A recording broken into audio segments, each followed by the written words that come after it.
একদিন দুদিন নয়, 1450 বছর আগে আল্লাহ তার বান্দাদেরকে সফলতার ডাক দিয়েছেন।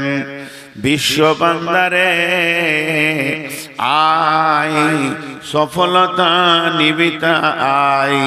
কোরআনের আয়াত নাজিল শুরু হয়ে গেল, ওটা বন্ধ হয়ে গেল।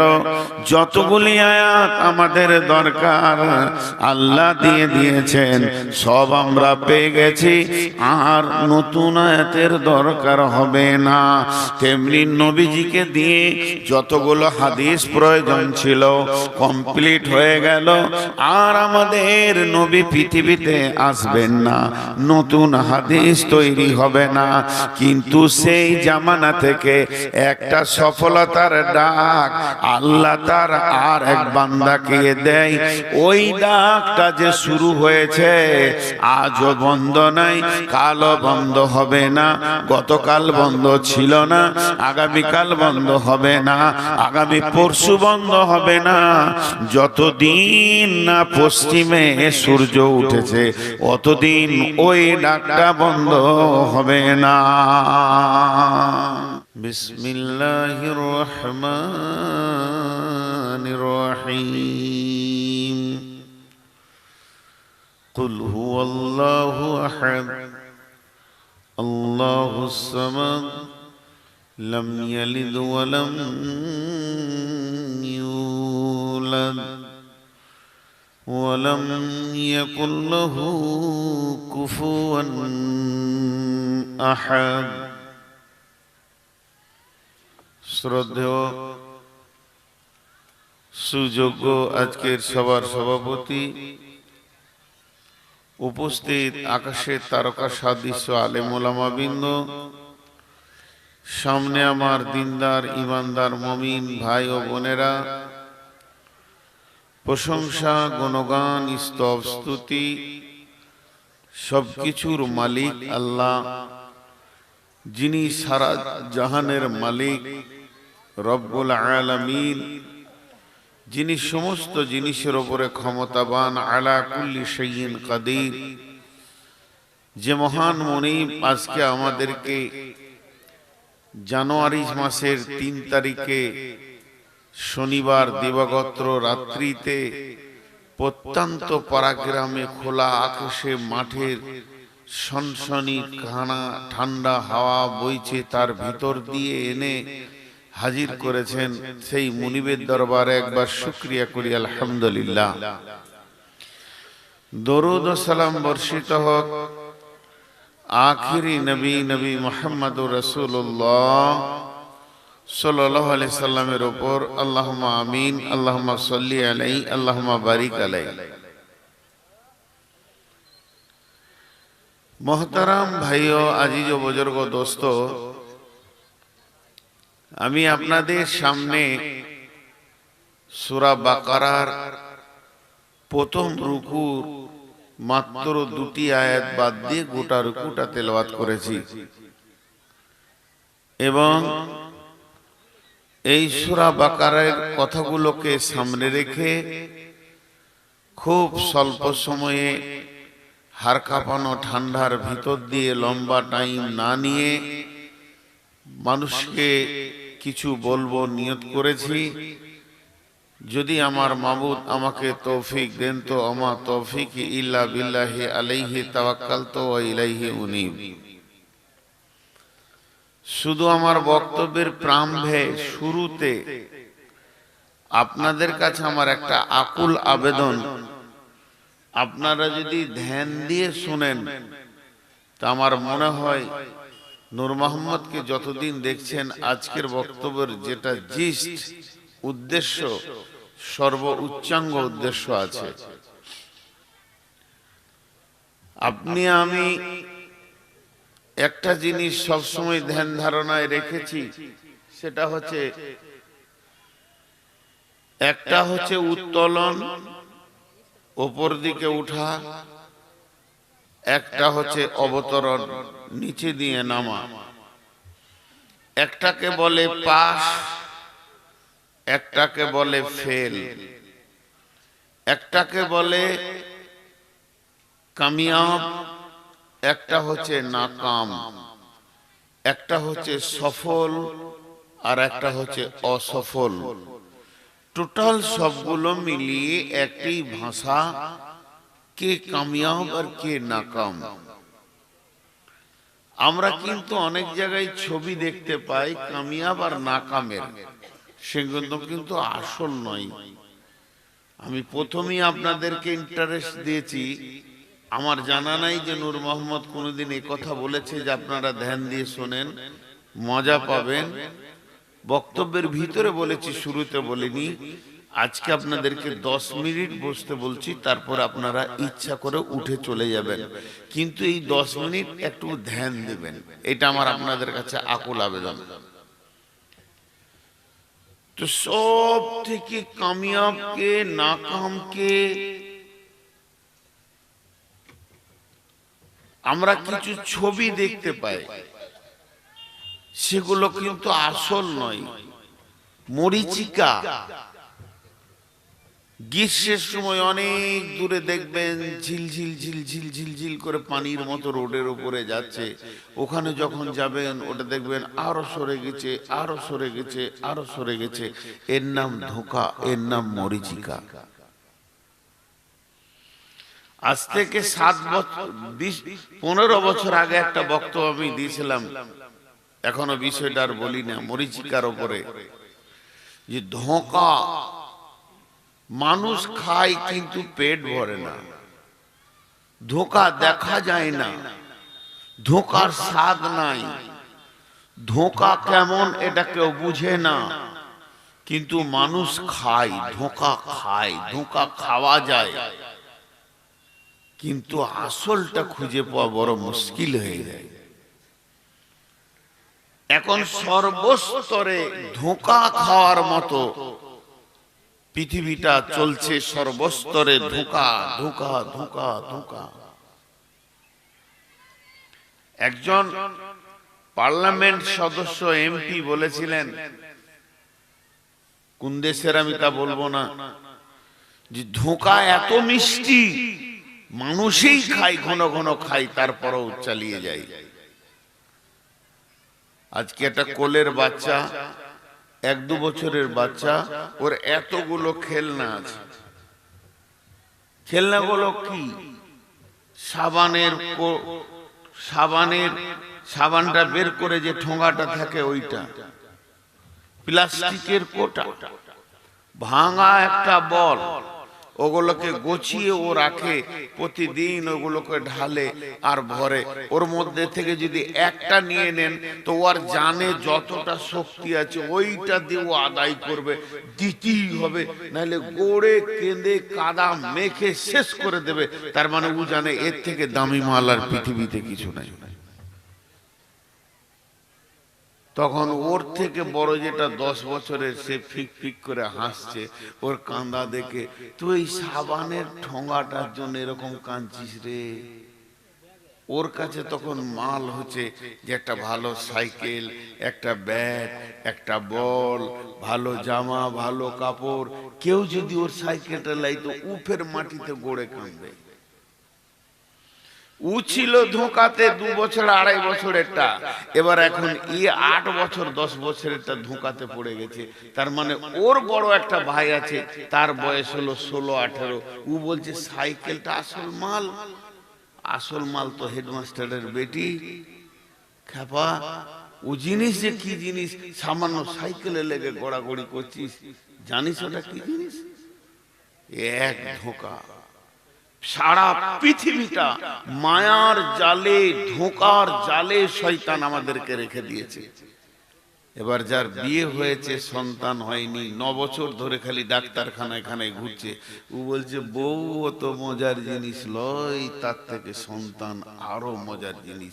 যার সন্তান হয়েছে সে বলছে মাল, টাকা পয়সা এইগুলোর পেছনে দর। কি ওগুলোর পেছনে দৌড়বি? সিরিয়াল দিয়ে খালি ধোঁকা চলছে। শেষকালে যে কবরে চলে গেছে, সেই দাদু কবরে শুয়ে শুয়ে বলছে ওগুলো সব ধোঁকা, আমল হচ্ছে আসল। ওগুলো সব ধোঁকা, আমল হচ্ছে আসল। আজকে আমরা এগুলো যতজন বসেছি ধোঁকাতে বসে আছি। কে সাকসেস, কে কে কে সফল হলো আর কে অসফল? এখানে একটা লোক হাত তুলে বলবে না যে আমি অসফল। সবাই মনে করে সফলতা। জি ভাই, কিন্তু সফল অসফল তো আল্লাহ বলবেন। সফলকে অসফলকে এটা একমাত্র আল্লাহ বলবেন। আমাদের ব্রেনে যা রয়েছে তা ধোঁকা ছাড়া দ্বিতীয় কিচ্ছু জিনিস আমাদের ব্রেনে নেই। আর একটা কথা বলি, আমি আয়াতের দিকে চলে যাব। আর একটা কথা খালি ছোট্ট মতো বলি, আয়াতের দিকে চলে যাব। অনেকে আছে ডিগ্রি নিয়ে আনন্দ হয়, দরকার। এটা আমি কোনো সময় বলবো দরকার নাই, এ কথা বলবো না। আমি মাধ্যমিকে স্কলার হয়েছি, আমি এইচএসে গোটা ভারতবর্ষে 1 নম্বর হয়েছি, আমি গ্র্যাজুয়েশন করেছি, আমি মাস্টার্স করেছি, আমি এমএ করেছি, এমএসসি করেছি, এমএম করেছি, এমকম করেছি, এমডি করেছি, আমি এমবিবিএস করেছি, এফআরসিএস করেছি। এগুলো সব ডিগ্রির নাম। এলএলবি করেছি। আমি বড় মৌলানা, আমি বড় মুফতি, আমি বড় মুহাদ্দিস, আমি মক্তবে পড়েছি, মাদ্রাসায় পড়েছি, জামিয়াতে পড়েছি, মদিনা ভার্সিটি থেকে ডক্টরেট করেছি, ডক্টরেট হয়েছি। এগুলো হলো মানুষের ডিগ্রি। এগুলো কুকুরের নয়, এগুলো শিয়ালের নয়, এগুলো বাঁদরের নয়, এগুলো গাধার নয়, এগুলো মহিষের নয়, এগুলো মানুষের ডিগ্রি। আলহামদুলিল্লাহ, আপনি এগুলো করেছেন, খুশি হলাম। কিন্তু আপনি মানুষ হয়েছেন কিনা এ ব্যাপারে সন্দেহ আছে। কবি রবীন্দ্রনাথের কথা বলছি। কবি রবীন্দ্রনাথ বলছে, তুমি হতে পারো দৈত্য দানব, তুমি হতে পারো বিরাট ইঞ্জিনিয়ার, এটা আমার স্বীকার করতে কোনো অসুবিধা নাই, আমি স্বীকার করছি তুমি বড় ইঞ্জিনিয়ার, কিন্তু তুমি মানুষ কিনা এই ব্যাপারে আমার সন্দেহ আছে। ইঞ্জিনিয়ার হওয়া আসান, মাওলানা হওয়া আসান, মুফতি হওয়া আসান, পৃথিবীর যত ডিগ্রি আছে সবগুলো হওয়া আসান, কিন্তু মানুষ হওয়া বড় কঠিন। মানুষ হওয়া বড় কঠিন। এবার আল্লাহ বলছেন, বিসমিল্লাহির রহমানির রহিম, ফাআম্মা মান উতিয়া কিতাবাহু বিয়ামিনিহি ফাসাউফা ইউহাসাবু হিসাবান ইয়াসীরা ওয়া ইয়ানকালিবু ইলা আহলিহি মাশরুরা ওয়া আম্মা মান উতিয়া কিতাবাহু ওয়ারাআ জাহরিহি ফাসাউফা ইয়াদউ সুবুরা ওয়ায়াসলা সাঈরা। আপনাদের সামনে কামিয়াবের আয়াত পড়লাম, খালি একটুকু আপনারা আমার সঙ্গে ধ্যান দিবেন। একটুকু যারা মনোযোগ দিয়ে শুনছেন, আমি আল্লাহর কাছে এটা বিশ্বাস করি, আল্লাহর উপরে আমার ভরসা আছে, কিছু পাবেন আজকে। ভাইরা আমার, আল্লাহ তাবারাক ওয়া তাআলা বললেন, সব থেকে বড় সাকসেস কে, সব থেকে বড় লাভবান কে? কে আল্লাহর নজরে সফল কাম হয়ে গেল, সফলতা পেয়ে গেল, আর কে সফলতা পেল না, কে নাকাম হয়ে গেল, ফেঁসে গেল, জীবন চলে গেল, চলে গেল। এই দুটির ভাগ আল্লাহ বলে দিলেন। অতএব সফলতাকে, সফল কামকে এটা আল্লাহ বলবেন। দেখেন, এটা হলো কোরআন, এটা হলো কোরআন। এটা নাজিল শুরু হয়েছে কোথায়? গারে হিরাতে। এটা শেষ হলো কোথায়? আরাফাতের ময়দানে। কোরআন একদিন শুরু হলো নাজিল হওয়া, কোরআন একদিন শেষ হয়ে গেল নাজিল হওয়া, আর নতুন করে আয়াত হয় না, আর কোরআন আসবে না, আর নতুন আয়াত হবেও না। রাসূলুল্লাহ সাল্লাল্লাহু আলাইহি ওয়াসাল্লাম যেদিন নবী হয়ে মুখ খুললেন, সেই দিন থেকে হাদিস শুরু হলো। আর আল্লাহর নবী মারা গেছেন, আর হাদিস নতুন তৈরি হবে না, আর হাদিস আসবে না। তাহলে দুটো জিনিস ক্লজ হয়ে গেল, বন্ধ হয়ে গেল। কিন্তু বন্ধুরে, কিন্তু বন্ধু,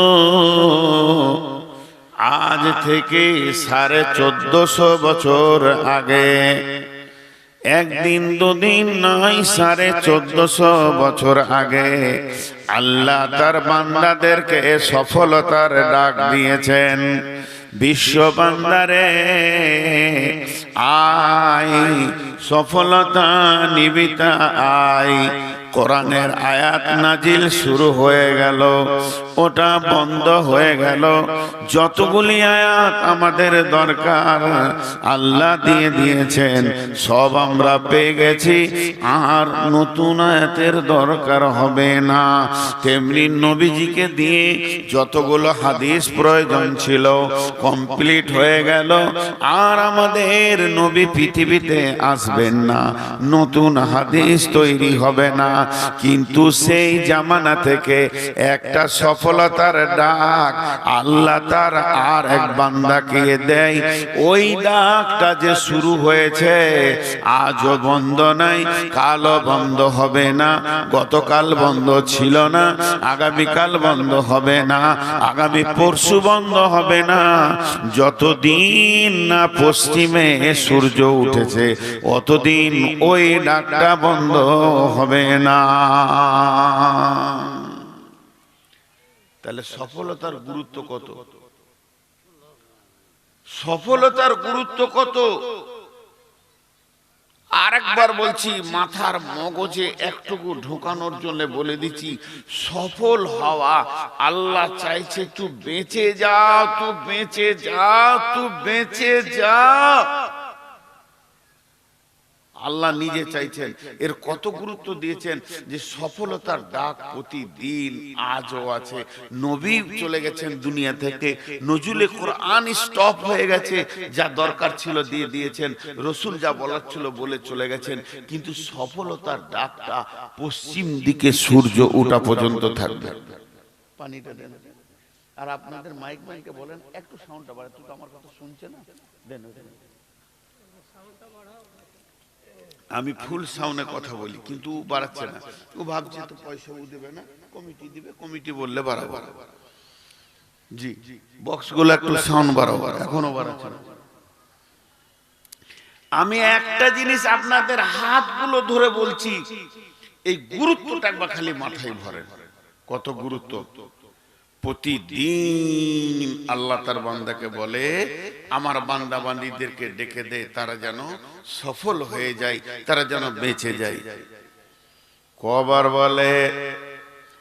একবার নয়, দুবার নয়, 10 বার বলে। ফজরে 2 বার, জোহরে 2 বার, আসরে 2 বার, মাগরিবে 2 বার, এশায় 2 বার। হাইয়া আলাল ফালাহ, হাইয়া আলাল ফালাহ। এটা যদি আমি বাংলায় বলি তো এই রকম হবে বাংলাতে, আয় আয় সফলতা নিবি তাই, বাঁচবি তাই, ফাঁসবি না বাঁচবি, বিপদে পড়বি না বেঁচে যাবি। আয় আয় আয়, এটা ডাকছেন কে? এটা মানুষ ডাকেনি, আল্লাহ ডাকছেন। তারা গোলামকে দিয়ে বলছে, আমার যে গোলামগুলো ফেঁসে রয়েছে, বিপদের মধ্যে রয়েছে, তারা বুঝতে পারছে না বিপদের রাস্তাতে হাঁটতে রয়েছে। তাদের অসফলতা যখন দেখবে তারা তখন পস্তাবে। তা আমাকে যেন দোষ না দেয়।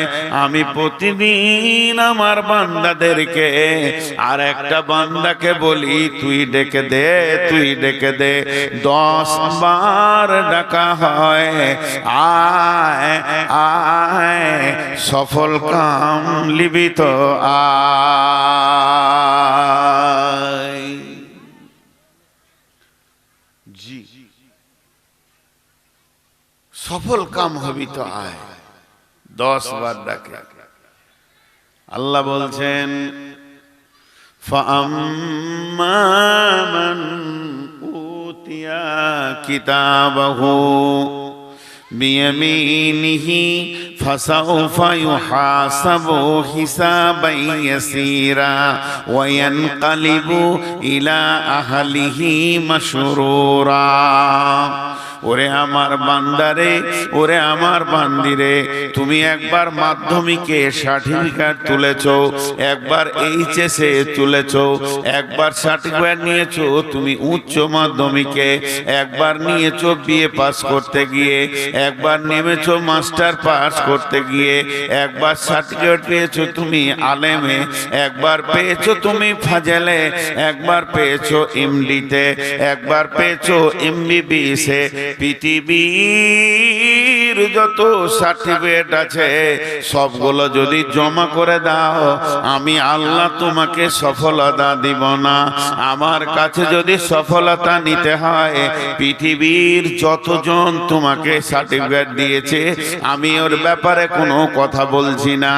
একদিন আমি সার্টিফিকেট দেব, ওইটা যেদিন তুমি ডান হাতে পাবে সেই দিন তুমি জেনে নাও তুমি সফল হয়ে গেছো, তুমি বেঁচে গেছো, বেঁচে গেছো। ওটা যদি বাম হাতে পড়ে যায় তাহলে তুমি ফেঁসে গেছো, ফেঁসে গেছো, ফেঁসে গেছো। যখন মানুষকে ডান হাতে সার্টিফিকেট দেওয়া হবে, ফাআম্মা মান উতিয়া কিতাবাহু বিয়ামিনিহি, ডান হাতে সার্টিফিকেট পাওয়ার সঙ্গে সঙ্গে সে কি করবে? ফাসাউফা ইউহাসাবু হিসাবান ইয়াসীরা, ওর হিসাবটা অতি আসানে হয়ে যাবে। ওয়ায়ানকালিবু ইলা আহলি মাসরুরা, ও দৌড়ে বেড়াবে কিয়ামতের মাঠে আর বলবে আমি কামিয়াব, আমি কামিয়াব, আমি কামিয়াব, আমি বেঁচে গেছি, আমি বেঁচে গেছি, আমি বেঁচে গেছি। আর সেই লোকটা হয়ে গেল প্রকৃত সফল। ওয়া আম্মা মান উতিয়া কিতাবাহু বিওয়ারা জাহরিহি, যার আমলনামাটা বাম হাতে করে পেছন দিকে দেওয়া হবে, ওই লোকটা কি করবে? ওয়ায়াদউ সুবুরা ওয়ায়াসলা সাইরা, তার পেছনে যখনই বাম হাতে সার্টিফিকেট দেওয়া হবে সে বুঝে নেবে আমি ফেঁসে গেলাম, আমি ফেঁসে গেলাম, আমি ফেঁসে গেলাম। ও তখন মওতকে ডাকবে, মওত কোথা আছিস আয়। মওতকে কেন ডাকবে ভাই আমার? আজকে মানুষ জান দিয়ে মেহনত করে আমি মওত থেকে কি করে বাঁচবো, কেউ মরতে চাই না, কারণ মওত থেকে বাঁচাই হলো সব থেকে বড় মেহনত। আর ওই দিন সে মওতকে ডাকবে। কেন মওতকে ডাকবে? ওর মাথাতে একটা জিনিস ঢুকে আছে, আমি ছিলাম মা বাপের ভিতরে, স্ত্রীর কাছে, ছেলে মেয়ে নাতি পোতা জমি জায়গার ভিতরে। মওত যেদিন এসেছে আমাকে ওখান থেকে তুলে নিয়ে স্থানান্তরিত করে দিয়েছে। সেই জমি জায়গার আমার কাছে নাই। এখন আমি আছি কিয়ামতের মাঠে, বাম হাতে সার্টিফিকেট পেয়েছি, সামনে জাহান্নাম আছে, আল্লাহর ফেরেশতা আছে, পুলসেরাত আছে, আমাকে তো জাহান্নামে ঢুকে যেতে হবে। তার থেকে যদি মত আর একবার আসে তো আমাকে অন্য জায়গায় ট্রান্সফার করে দেবে। এই নিয়তে সে মতকে ডাকবে। ওয়াদউ সুবুরা, আল্লাহ বলছে যতবার ও মতকে ডাকবে মত আসবে না। ওয়াসলা সাইরা, ওর কাছে আসবে জাহান্নাম।